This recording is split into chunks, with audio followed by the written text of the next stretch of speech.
నమస్తే. వైఎస్ఆర్‌సీపీకి చెందినటువంటి ఒక నాయకుడు డ్రగ్స్‌తో తెలంగాణ పోలీసులకు పట్టుబడ్డాడు. ఇది ఇప్పుడు చాలా హాట్ టాపిక్‌గా మారింది. ఇప్పటికే వైఎస్ఆర్‌సీపీలో ఒక రకమైనటువంటి అసంతృప్తి, ఆగ్రహ జ్వాల, నిరసన సెగ. దాంతోనే అధినేత జగన్మోహన్ రెడ్డి గారికి ఒక తలనొప్పయింది. ఇప్పుడు ఇది తాజా పరిణామం మరింతగా ఒక రకమైనటువంటి బాధ కలిగించే అంశంగా మారింది జగన్మోహన్ రెడ్డి గారికి. చాలా కీలకమైనటువంటి అంశం ఇది. ముఖ్యంగా ద్వారంపూడి విక్రమ్ రెడ్డి, ఆయన తూర్పుగోదావరి జిల్లాకు చెందినటువంటి ఆలమూరు మండలం జొన్నాడ గ్రామానికి చెందినటువంటి నాయకుడు. వీరి తండ్రి కూడా ద్వారంపూడి సత్యనారాయణ రెడ్డి. ఆయన చాలా కీలకమైనటువంటి వ్యక్తి. అలాగే జగన్మోహన్ రెడ్డి గారితో చాలా దగ్గరగా ఉండేటువంటి వ్యక్తి. ఏం జరిగిందంటే, ఆయన ఒక స్కోడా కారులో న్యూఢిల్లీ నుంచి కొకైన్, అలాగే గంజా పౌడర్, ఎండిఎంఏ తదితర డ్రగ్స్ సంబంధించినటువంటి వాటిని తీసుకువస్తుండగా నిజామాబాద్ జిల్లా డిచ్పల్లి వద్ద పోలీసులు చెక్ చేశారు వాహనాన్ని.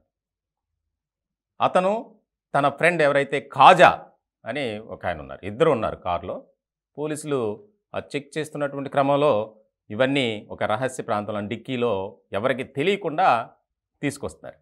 అవి దొరికాయి. దాని మీద విచారణ చేయగా అసలు విషయం బయటపడింది. అయితే ఇది జరిగిన తర్వాత ఆ కేసు నుంచి తప్పించడం కోసం రకరకాల ప్రయత్నాలు చేశారు. ఆ సందర్భంలో జగన్మోహన్ రెడ్డి గారు కూడా దానికి సంబంధించి ఒక రకమైనటువంటి ప్రయత్నం చేశారు. కానీ ఈ విషయంలో సీఎం రేవంత్ రెడ్డి గారు ఎక్కడా కూడా వెనక్కి తగ్గలేదు. ఎందుకనంటే డ్రగ్స్ మీద ఏ రకమైనటువంటి ఫోకస్ పెట్టారు. ముఖ్యంగా తెలంగాణలో కాంగ్రెస్ ప్రభుత్వం ఏర్పడిన తర్వాత మొట్టమొదటి సమావేశం పోలీస్ అధికారులతో జరిగింది. ఆ సమావేశంలో డ్రగ్స్ మాట వినిపించకూడదు, ఎవ్వరైనా సరే వారి వెనుక ఎంత పెద్ద స్థాయి నాయకుడున్నా, వ్యక్తులున్నా వారిని మాత్రం వదిలిపెట్టొద్దు అని ఆదేశాలు ఆల్రెడీ రేవంత్ రెడ్డి గారు ఇచ్చారు. ఇలాంటి క్రమంలో ఆయన దొరికిన తర్వాత దాన్ని కేసు నమోదు చేసినప్పటికీ దానికోసం 2 రోజులు విశ్వ ప్రయత్నాలు చేశారు. అయినా కూడా ఎక్కడా వెనక్కి తగ్గల. అయితే కేసు నమోదు చేశారు.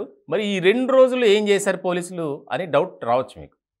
అసలు దీని మీద మూలాలు, వీళ్ళు ఎవరితో కాంటాక్ట్లో ఉన్నారు, అసలు వీళ్ళు తీసుకొచ్చిన తర్వాత ఎవరికి పంపిస్తున్నారు, ఏంటి వినియోగం, సరఫరా, రవాణా, ఈ మూడిట్ల మీద దృష్టి పెట్టారు. దృష్టి పెట్టిన తర్వాత కొన్ని కీలకమైనటువంటి అంశాలు, విషయాలు తెలిసాయి పోలీసులకి. ఎవరైతే విక్రమ్ రెడ్డి ఉన్నారో అతను చాలా కీలకమైనటువంటి వ్యక్తిగా పార్టీలో ఉన్నారు వైఎస్ఆర్‌సీపీలో ప్రస్తుతానికి. ఈయన మిథున్ రెడ్డి అలాగే మార్గాని భరత్ ఎంపీలుగా ఉన్నారు. ఇద్దరికి చాలా సన్నిహితమైనటువంటి వ్యక్తి. అరే ఒరే అనుకునే అంత ఫ్రెండ్షిప్ ఉందంట వీళ్ళ మధ్య. అది కూడా పోలీసుల విచారణలోనే తేలింది. ఇలాంటి క్రమంలో అసలు ఈ డ్రగ్స్ ఎవరి కోసం తీసుకొచ్చారు, ఎక్కడికి పంపించాలని తీసుకొచ్చారు, ఇవన్నీ ఇంకా కొన్ని విషయాలు బయటికి రావాల్సి ఉంది.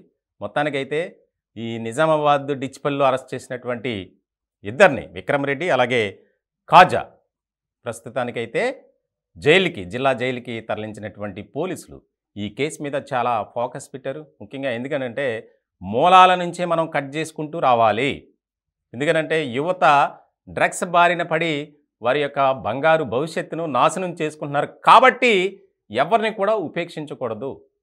ఇటువంటి ఘటనల్ని మనం సిల్లీగా లైట్గా తీసుకుంటే ఇది పెచ్చిమీరుతుంది, విచ్చలవిడైపోతుంది. కాబట్టి మనం ఎవరిని కూడా అస్సలు వెనకాడేది ప్రసక్తే లేదు అని ఒక రకమైనటువంటి నిర్ణయం తీసుకోవడంతో ఇది ఒక కీలక పరిణామం. ముఖ్యంగా పార్టీలో అయితే ఒక రకమైనటువంటి చర్చ జరుగుతుంది. ఎందుకంటే వైఎస్ఆర్‌సీపీ నేత డ్రగ్స్తో పట్టుబడ్డాడు అంటే ఎలాగైనా పార్టీకి కొంత డ్యామేజే. ఇప్పటికే వైఎస్ఆర్‌సీపీ ఒక రకమైనటువంటి పరిస్థితిని ఎదుర్కొంటుంది. ఇలాంటి క్రమంలో ఈ తాజా పరిణామం మరింతగా వారిని ఆలోచనలో పడేసే విధంగా మారింది.